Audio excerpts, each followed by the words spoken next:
It's Only Rock and Roll, or Chapter 2. July 1998 to January 1999. I was 20 when I purchased my first guitar, a used white Fender Stratocaster I got from a friend for $400.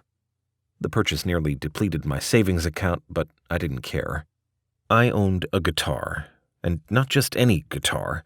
It was a replica of the Fender Jimi Hendrix played at Woodstock. It was beautiful, and I considered it a piece of art. I returned home after the purchase, removed the Stratocaster from its black nylon gig bag, and gently rested it on my bed. I stared at it, unsure what to do. I had seen hundreds of concerts and countless guitar players, and they made it look easy. I thought once I was in possession of the guitar I would instinctively know what to do. That didn't happen. I stared cluelessly at the rosewood neck and 6 nickel-wound strings. I didn't know how to play, not one single note. I didn't even know how to tune the guitar properly. I decided to stall and searched the pockets of the gig bag.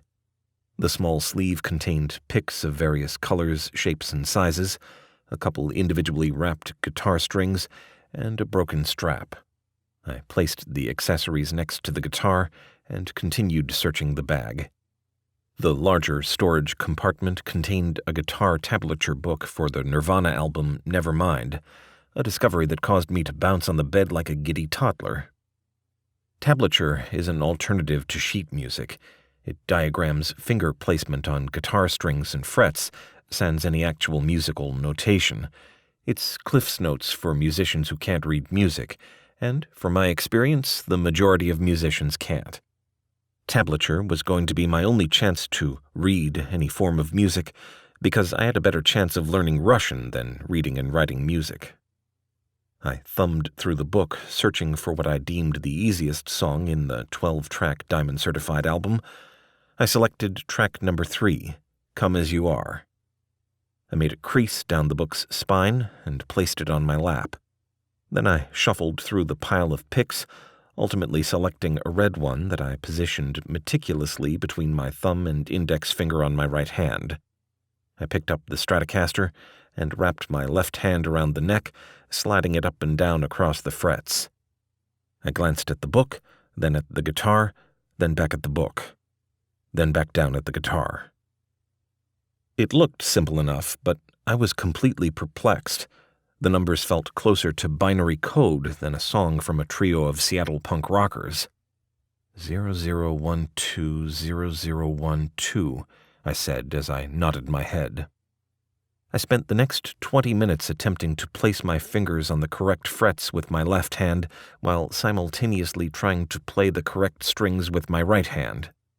Nothing. I took a short break to regroup. I cracked my fingers and neck and performed a few stretches. After a few minutes, I attempted the intro again. This time, it resulted in a horrible-sounding version of the song, but I could faintly distinguish something that sounded like Come As You Are. I think I'm actually fucking playing this, I told myself. I continued playing for the next 5 hours. A few times I got close to playing the entire intro, but almost every other time it sounded like I was playing an out-of-tune guitar upside down. The song didn't require any chords, didn't have any complicated rhythms, only utilized the top 2 strings and was performed on the first 2 frets. It was 4 notes on 2 strings, but in an entire evening of practice I was barely able to play even the very rudimentary intro. It was frustrating. I decided to take a different approach. The following day, I went to a local music store. I walked directly to the book and magazine section and located the How to Play Guitar titles. There was an endless inventory of similarly titled books like Teach Yourself to Play Guitar and Guitar for the Absolute Beginner. After quickly skimming through a few of them, I selected Beginner's Guide to Electric Guitar and crammed it under my armpit so no one in the store could see the title. Then I walked to the register. As I was standing in line, I looked down at the cover and became hesitant. I wasn't sure if I should spend $14.99 on a book that featured a middle-aged, overweight man with a bad goatee and comb-over who was awkwardly posing with a guitar. He looked more like someone who would sell me an insurance policy than someone who could teach me rock and roll. I didn't have a high degree of confidence in the book, but I decided to go against my better judgment and made the purchase. I returned home and followed the step-by-step tutorials for the remainder of the day. After attempting to play various sections of different nursery rhymes and Take Me Home Country Roads by John Denver, I arrived at two conclusions. 1. Learning how to play the guitar is hard, and it takes a lot of determination and practice. 2. Even if I became obsessed and followed a strict practice regimen, I couldn't be entirely sure if I had any musical talent or ability, and not possessing any talent would be a rather large challenge in learning the instrument. I glanced down at the book and noticed the recommended age was 5 and up. "Fuck you and your recommended age range," I said as I flung it across my bedroom. The thought of a first grader being able to play Mary Had a Little Lamb more proficiently than me was demoralizing. Unsurprisingly, practice happened less and less. Days turned into weeks, into months, and the beautiful white Fender Stratocaster found its new home, the back of my closet, collecting dust. After less than 6 months of ownership, I sold the Fender at a pawn shop for $100. I was sitting next to my friend Jake in my Ford Ranger. We were parked in an empty dirt lot, drinking beers, listening to music, talking music, and playing air guitar and air drums on the steering wheel and dashboard. The parking lot drinking music consisted mostly of nu metal bands like Korn, Limp Bizkit, and Deftones. My music preferences were still adolescent and naive. I preferred music that was loud, angry, and featured a heavy guitar sound with dropped D tuning. I had known Jake since the 6th grade, and his passion for music equaled mine, but there was one major difference between us. Jake could actually play an instrument. He was a talented drummer. I'd even go as far as calling him an exceptional one. Jake started playing the drums in elementary school and continued playing throughout middle school, eventually joining our high school marching band. He played snare drum in the percussion section of the drumline and performed at competitions throughout Colorado and nationally. The 4 years of marching band and percussion ensemble classes added to Jake's already high musical intelligence. He could read and write music and possessed a vast knowledge of music theory and terminology. He was an actual musician, Mozart compared to me. The first time I saw him play a drum set was at a house party with a bunch of high school bands. All the other bands sounded like shitty high school bands, but Jake's sounded professional, primarily because Jake was such a masterful drummer. He was far and away the best musician at the party. He made drumming look second nature. I could watch him play for hours, hitting the snare, toms, and cymbals with wooden sticks in each hand and bouncing his feet up and down to trigger the bass drum and hi-hat. For Jake, drumming was an obsession. It seemed like he was always doing something drumming-related, either pounding on a drum set or hitting a practice pad with drumsticks or banging on a steering wheel with his hand or talking about drumming. His life revolved around drums, and at times it was overwhelming. I was staring out the front window, listening to a cover version of George Michael's Faith, while Jake was drumming fiercely on the dashboard. Suddenly he stopped and looked over at me. He was about to speak, but stopped, then started chugging a Pabst Blue Ribbon. He resumed drumming on the dashboard, but with less intensity and volume. "Why don't you go buy a bass and we'll start jamming?" Jake said. "Are you fucking joking?" "No. It would be a lot more fun playing music than staring at dirt and getting drunk while listening to music." "I completely agree." "Then what's the problem?" "I don't know how to play bass, and I sold my guitar because I sucked. Fuck, I was absolutely horrible." "I know you can play. You just didn't give it enough time. If you saw me play, you wouldn't be saying that." "Bullshit. I bet I could teach you." "Do you know how to play guitar?" "No." "Have you ever played bass?" "Not really," he said. He stopped drumming, finished the Pabst Blue Ribbon, and crunched the can, dropping it onto the floorboard. Won't that be an issue? I don't think so, he said as he opened another beer. How do you plan on teaching me bass if you have never really played one? You don't worry about that. I know I can teach you basic music theory, rhythm, some techniques, and scales. And once you get an understanding of those, you'll be able to play.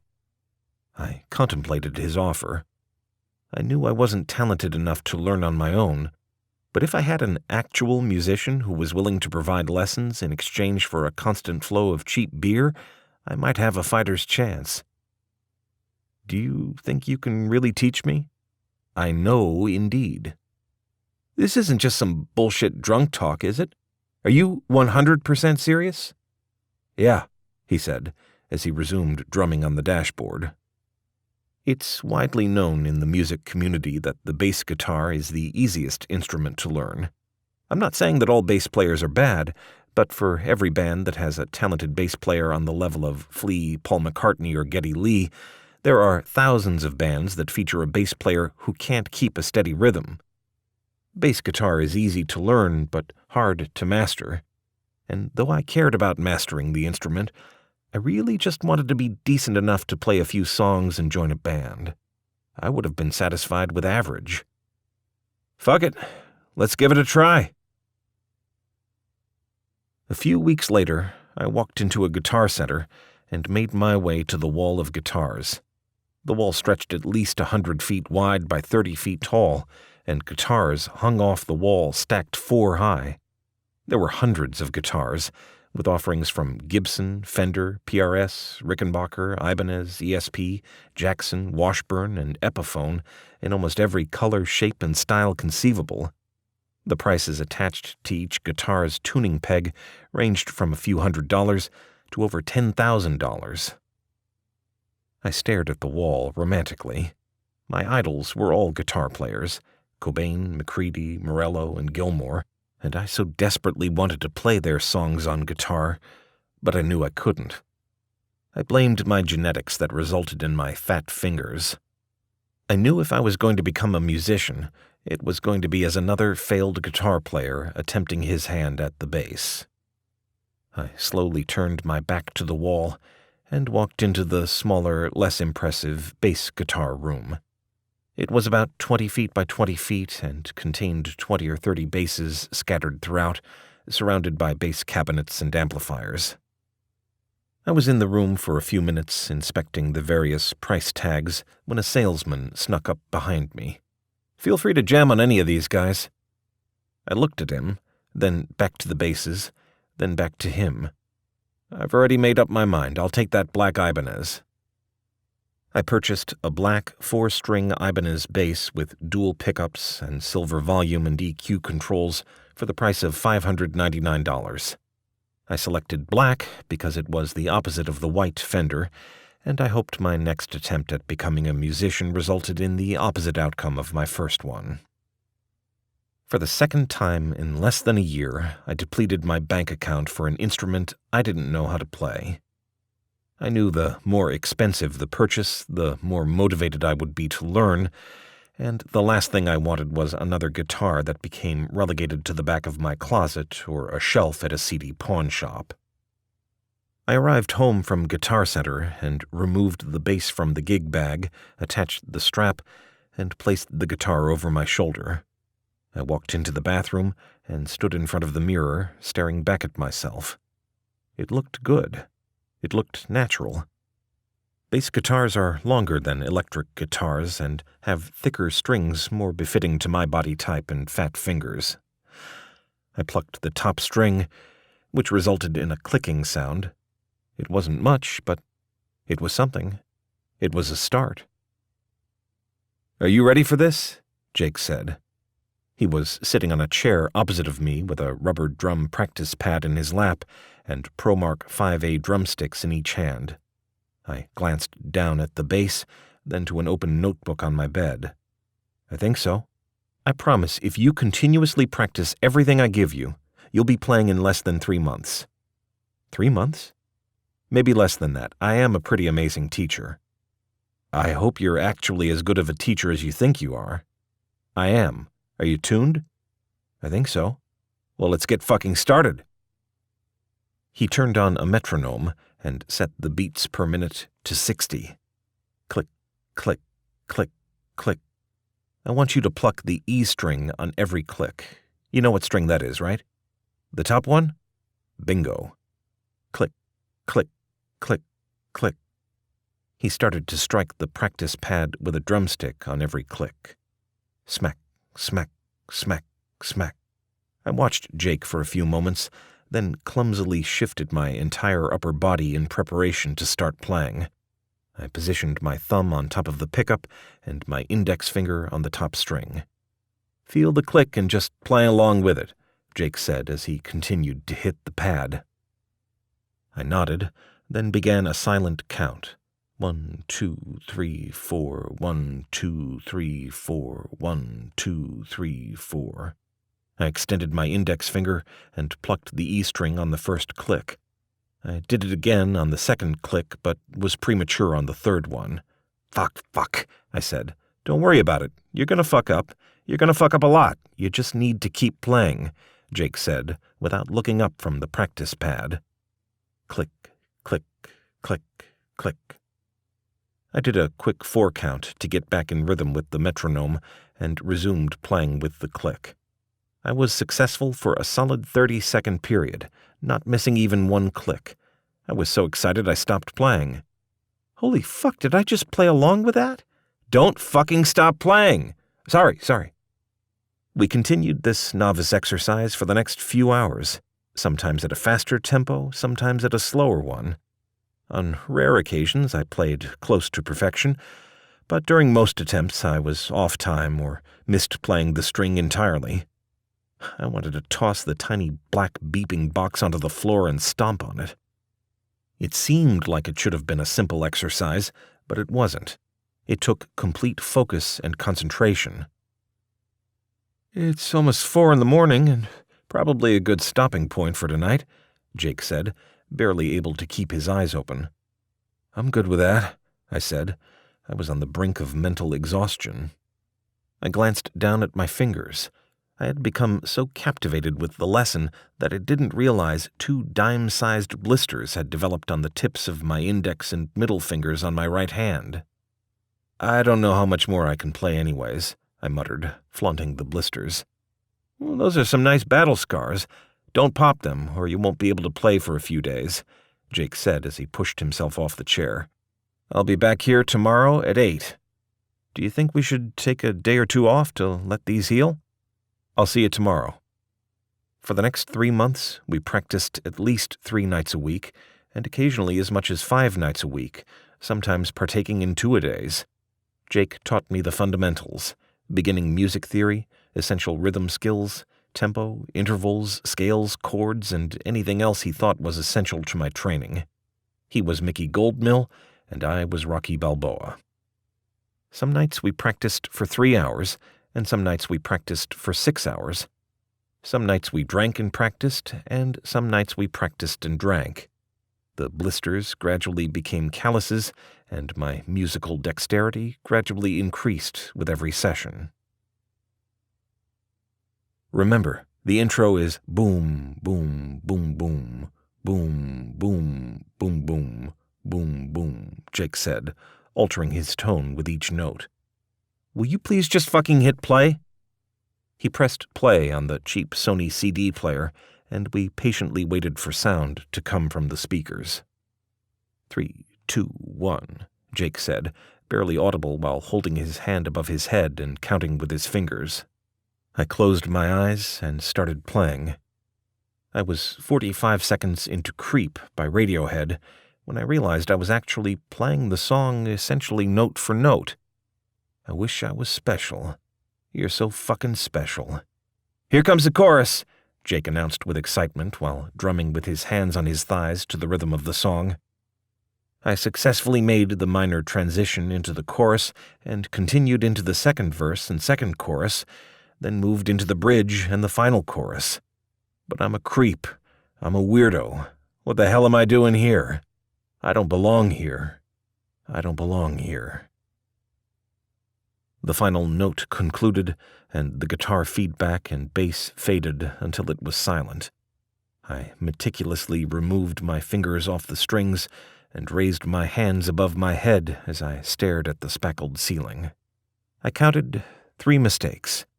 3 total mistakes in a 4-minute song, and I considered those minor blunders that probably would have gone unnoticed by an audience. I felt dumbfounded that I could go from having no musical capability to being able to play a complete song in the span of less than 90 days. After a few moments of inner celebration, I finally looked up at Jake and prepared myself for his criticism. "What did you think?" "I think you played the song." "I agree. What grade would you give it?" "I'd give you a C." "Only a C?" "Yeah, you fucked up in a couple places that we'll work on, but overall, I think it sounded good. I'm really fucking proud of you." "Thanks. I couldn't have done it without you." "Shut up and let's keep fucking playing." Creep was on repeat until sunrise. After that all-night session, I became obsessed with practice. I practiced at every possible opportunity I had. I practiced before work, after work, before bed, while I watched TV sitting on my bed, and sometimes even while on the toilet. I continued practicing the fundamentals, but was also learning songs like Vaseline by Stone Temple Pilots, Thunder Kiss 65 by White Zombie, Cherub Rock by Smashing Pumpkins, and Far Behind by Candlebox. I don't know when it happened, but one day everything came together and things just clicked. I could play. I could actually play. It was starting to become second nature. I knew I was in the early stages of a very long journey to becoming a musician, but I had taken the first steps, and each day I was getting closer and closer. On a wintry January night, after a few hours of practice and multiple beers, I opened a black mead notebook and began drafting a musical checklist. I finished the checklist with 9 items I was going to strive for, ranging from achievable to nearly impossible. I crossed off the first item and tore the page out of the notebook. I folded up the paper and stuffed it into my wallet. Music checklist. Learn to play. Crossed off. Join a band. Play a show. Record an album. Go on tour. Play a show with a national band. Play a sold-out show. Get signed to a record label. Play Red Rocks.